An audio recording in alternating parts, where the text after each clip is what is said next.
Looks like they are really attacking our food chain, not only the farmers but also the fishermen. It is a agenda to get rid of the farmers. The situation has become even worse. They want to get rid of 3,000 big nitrogen polluters. Rob, thank you so much for joining us. Yes, my pleasure. Can you sort of give us an update? Because a lot of people in America have been following what was happening with the Dutch farmers last summer. Can you give us an update about what's happening there now with the nitrogen reduction plan? The situation has become even worse because there are more rules the Brussels put on them, and it seems not that our government is trying to solve the problems. As a matter of fact, they create more problems to get rid of our farmers, which is really ridiculous because they are producing our food. I remember when I was there last time, that was when the government issued a new plan saying they're going to go after the largest farms first, right? And that seemed to me, and a lot of farmers actually breathed a sigh of relief. They're like, oh, okay, well, that sucks, but at least they won't go after my farm. But it seemed like an interesting strategy wherein it's like a divide and conquer strategy. Like, okay, we'll go for the top 5% of farms, but after we're done with those, it's like, okay, we'll go for the next 5%, the next 5%. After that was announced, is that actually now being implemented? Yes, what they do is really divide the farmers with taxpayers' money. They want to get rid of 3,000 big nitrogen polluters. I don't know. I don't think that's the right word, but that's how the government sees them. And well, they give them a lot of money. So there are farmers who are receiving a lot of money, and they say, okay, for me it's acceptable, then I quit my business. And there are, of course, other ones who wants to fight, but they are divided. They are not united anymore, and that's what they are doing. And the situation has become even worse because I'm a member of the European Parliament, and now there is a new law, a nature to restore nature. So that means first we had all this Natura 2000 areas where nature must be preserved. But with this new law that's coming from Brussels, that makes our complete country a Nature 2000 area. So there are farmers who are now, let's say, safe, but it's a matter of time, maybe 1 year, maybe 2 years, and they have the same problem. So the farmers really have to fight now. What you just described to an American audience might be just shocking, because in the American context, we don't have any supranational body like the EU telling us, hey, you can't do something or you have to do something as much. So that is really shocking. Is there a pushback in the Netherlands against this type of globalist, not globalist, but the EU-centric body that just tells you like, hey, you're now all a nature area and you have to preserve what's there now. You have to keep the nitrogen level here forever, no matter how much industry you have. Is there any pushback in the country? Well, our government is not willing to push back. What about people? I think there is a lot of support for the farmers and also for the fishermen because they have the same problem. That's really ridiculous. This small fishers boats, they have to be removed, and they're coming. This big ships coming in, and if you compare this to you don't see the small fisher boat, but the fishermen all have to be removed. So it looks like they are really attacking our food chain, not only the farmers but also the fishermen, which is a part of our Dutch culture. And our government is not. It is a agenda to get rid of the farmers. They don't fight. The people support the farmers, but the problem is our mainstream media is they give a wrong picture of the situation. So people are not well informed. Whenever I go to Holland, or the Netherlands, I usually read the Dutch media. I Google Translate it, and I'm always amazed how the media paints it like in a very black-white.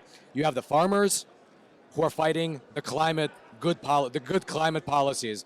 Bad farmers, good climate policies. And it's like, But after speaking to I spoke to the farmers, I spoke to the scientists, I spoke to members of parliament, and I realized it's not so black and white. The farmers, they have technologies that they can use to reduce nitrogen. Yeah. The question of is too much nitrogen a bad thing is not even that clear, because it's just in Natura 2000 areas. More nitrogen is not bad. You just have more different trees, more different bushes, right? So it's like the media just seems to be gaslighting people into just going along with it and not questioning it. Is that an accurate assessment? Yes, absolutely. Nitrogen is necessary for growing stuff, and they created a nature for themselves, a nature without trees, without plants, but only a few little small plants. But if you go back in history, the Netherlands was one big forest. Then in the 1700s, the population was growing. They needed wood. We built the ships to come to the United States, and we also built houses, and the people had to warm their houses. So a lot of these forests disappeared because people just burned it. Then these areas in the Netherlands became like a kind of desert, and that's what they called. This is the nature that we have to preserve. But it's really crazy. It's just a snapshot of the time that you want to see. And as a matter of fact, I'm 56. When I was young, we only had 2-3 kinds of birds in our garden, and and also in the water. And what I see now is all kinds of birds. Maybe 20, 30 in the neighborhood where people live. Nature is. We did so good the last 40 years.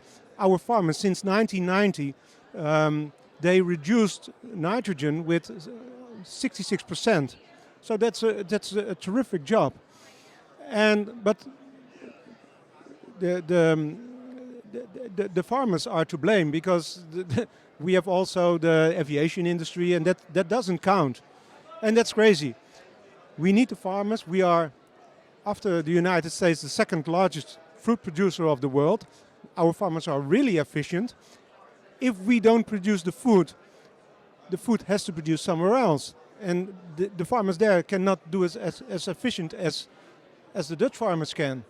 But if you really look saving the planet, then you have to look to the global situation. And if you replace our farmers, then it will be the same thing somewhere else, because we have 8 billion mouths to feed on this planet. All right, the sponsor of today's episode is a phenomenal company called AMAC. That's AMAC, and it stands for the Association of Mature American Citizens. They are quite literally one of the fastest growing conservative organizations in all of America, and you should consider joining for 3 main reasons. The first is the money saving benefit, because as a member of AMAC, you get access to a ton of discounts at many different verticals. Things like vitamin stores, restaurants, retail shops, and so on and so forth. If you want to check out the full list, it's pretty exhaustive, you can do so over on AMAC's website. The second benefit is that you get exclusive access to the AMAC magazine. It'll be delivered directly to your doorstep, and it contains phenomenal coverage as well as deep analysis.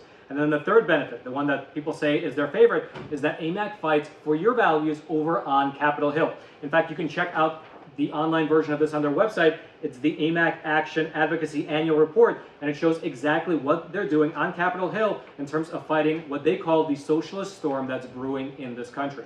So head on over to amac.us/factsmatter and sign up today. I'll also throw a link down in the description box below. So this is all kind of coming down to the idea of personal choice, personal freedom, right? Whether you're allowed to farm, whether you're allowed to vote representatives who represent you versus a bureaucrat in Europe who's going to do a top-down type of dictate. There was a very viral clip, we actually showed on my program earlier in the year, where you were questioning a Pfizer executive right there. I believe it was in the European Parliament, right? Yes. Yeah. And you asked her a very interesting question. You asked whether there were any human trials. Can you actually kind of play through what did you ask her and what was her response? Yeah, well, we had we asked for Mr. Bourla to come to the Parliament, because Mr. Bourla and He's the CEO of Pfizer. Who is the CEO of Pfizer, and we have also our President of the European Commission, Mrs. von der Leyen, they exchanged messages. We in Europe, in the European Union, I have to say, we bought for 71 billion euros vaccines. My estimate is 40 billion euros went to Pfizer. So we wanted to have transparency on these messages. The New York Times, that's where it started. They asked for this information. It was not given. But we wanted to have Mr. Bourla in our committee. It was a special COVID committee to investigate what went wrong and what we can do better and what went good. But Mr. Bourla wasn't willing to come, and he sent Mrs. Janine Small. I think I made her famous. I asked her, was the Pfizer vaccine tested on stopping the transmission before it entered the market? And then she said, no, we didn't, because we have to move with the speed of science.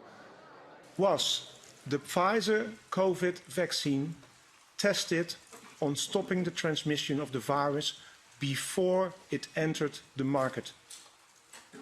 If not, please say it clearly. If yes, are you willing to share the data with this committee? And I really want a straight answer, yes or no, and I'm looking forward to it. Thank you very much. Regarding the question around, did we know about stopping immunisation before it's entered the market? No.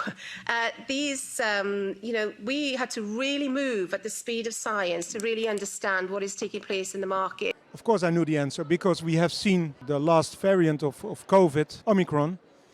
Everyone who was vaccinated, they were the first one who were infected with Omicron. So I already knew that the answer, but she admitted it. And that was really the first time that it came out, because our governments, also in the United States, also in Europe, they pushed everyone, even young and healthy people, to take this mRNA shot. I'm not against. In order to not just for themselves, but to stop the transmission, right? That was the messaging, to that stop was transmission. it. You take it for all of society. You do it for someone else, for your grandmother and your grandfather. But that was a lie. It was a complete lie. And especially to young people, because in what I've seen in the Netherlands, my son was 19, 20 years old at that time. And he said, Dad, I think I'm going to take the vaccine because I have problems going to the university. My friends are all vaccinated. They're going to the restaurant and to the bars. And I cannot do anything. And I said, please don't. I'm not against vaccination. I said to my parents, maybe you are vulnerable. They are pretty old. Maybe it's a good thing to take the vaccine. To my kids, my daughter was 24 at that time. My son was 20, I think. I said, please don't, because we do not know the long-term effect of this so-called mRNA shot. They called it a vaccine, which is not. They called it a vaccine just for propaganda, because vaccines are accepted in the society. That's also marketing. So I'm not against it, but it is an individual choice.